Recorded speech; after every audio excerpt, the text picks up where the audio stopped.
Nagbalamposon ang Brigada Eagles basketball team sa rematch nga dula batok sa Naumis basketball team sa Apupong kanatong Hunyo 7, tuig 2024. Nagsugod sa pagpahulagway, nag-warm up o nag-ampo ang mga magdudula ayha nag-jump ball.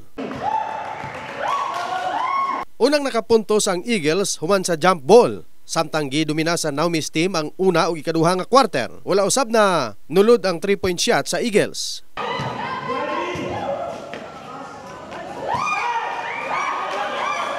Wala ang paglaom sa Brigada Eagles sa ikatulog-ikaupat nga quarter. Nakuha ang momentum sa dula o ang team effort aron makahimo og dakong kalamangan. Nakahimo og assist, layups o pag-ilog sa bula nga na-convert sa fast breaks.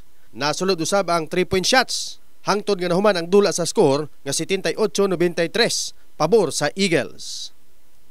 It was really great. Yeah, it was really good. They're both really quick, fast-paced game.